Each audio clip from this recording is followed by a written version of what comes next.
4 awkward questions you should ask yourself in order to make great sales generating content. In order to make great content, sometimes you have to answer questions that might feel a little bit uncomfortable, a little bit awkward, a little bit like something that you don't want to talk about. But when you do answer these questions, you actually gain so much trust from your audience, and that's because generally you're the only one out there answering these questions. Your competitors aren't answering these questions, which means you're the one who actually stands out and actually comes across as really trustworthy and helpful. So what are these questions? Well, the first one is really simple. It's, what are the reasons why someone shouldn't buy from you? And all I want you to do is list the reasons why someone wouldn't buy from you. And I want you to be as honest as possible. And you can come up with a list of reasons. You might have 5, 10, 20, really dig deep and be honest with yourself. What is it about me? What is it about my business, my products, my services? What is it about me personally that would give someone a reason not to buy from me? And once you've come up with that list, you can actually create fantastic content out of it. So to give you an example, at Jammy, we are a small team of 12 people. Now, a lot of our clients are,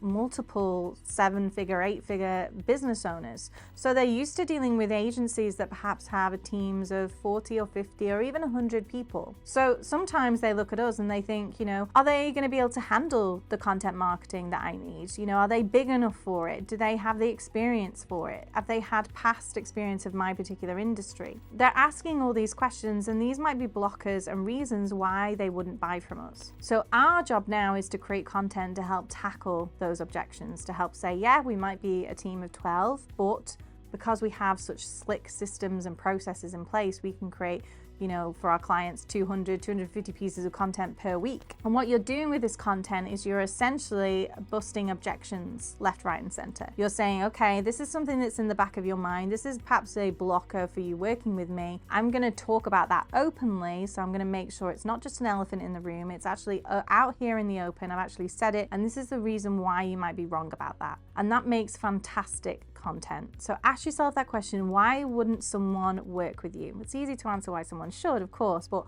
why wouldn't someone work with you? Write that down and make sure that you tackle that objection in your content across your social media, in your blogs, in your videos, and things like that. Number 2, and I'm getting meaner and meaner as I go through the questions, but who wouldn't get a good ROI from working with you? Who shouldn't buy your products and services because it would be completely useless for them? Now, you might just say to me, Lindsay, everyone would be brilliant. Everyone would get great ROI from working with me. There'd be no one unsuitable for my products or services. But in the majority of cases, you are lying.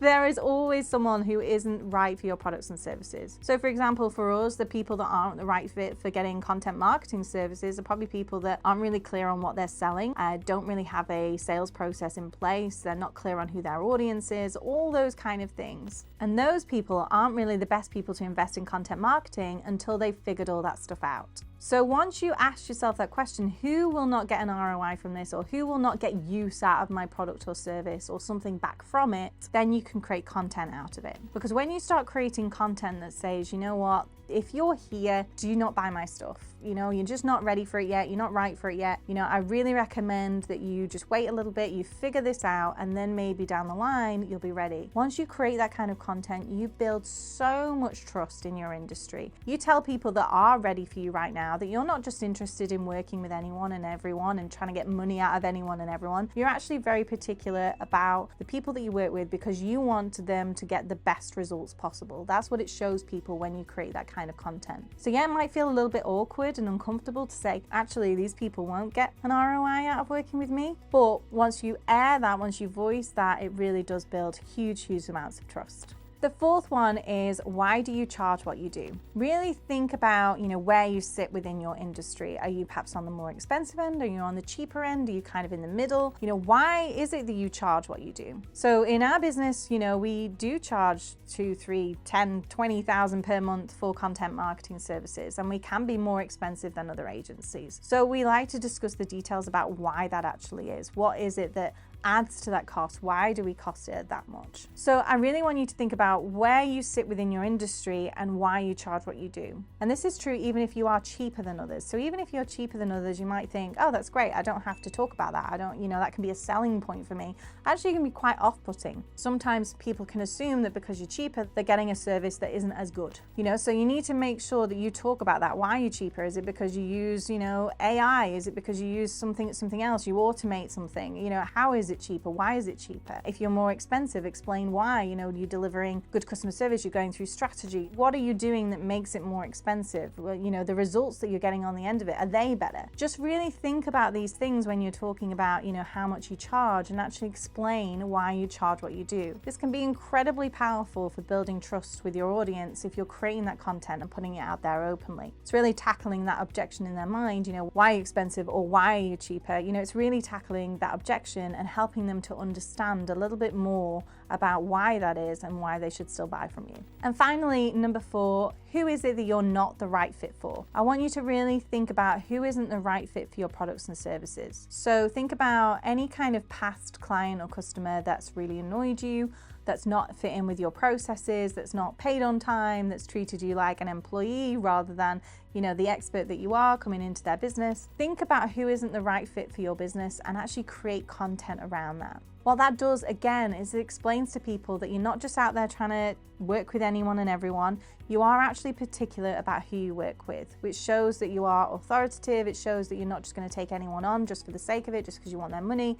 It shows that you are actually picky and choosy, and that you want to work with the right people, the people that you get excited about working with. So they may be really, really awkward questions to answer, but once you start really delving into these questions and really answering them in your content, what you're doing is you're building so much trust, you're really increasing your authority, and you're making sure, more importantly, that you're only working with the right people. And you're making sure that essentially you're repelling everyone else from your business. I'd love to know if you've ever tried this before, if that sounds a little bit scary for you. Let me know in the comments below. And if you enjoyed this video, don't forget to hit like and subscribe, and you'll be notified the next time we release a video.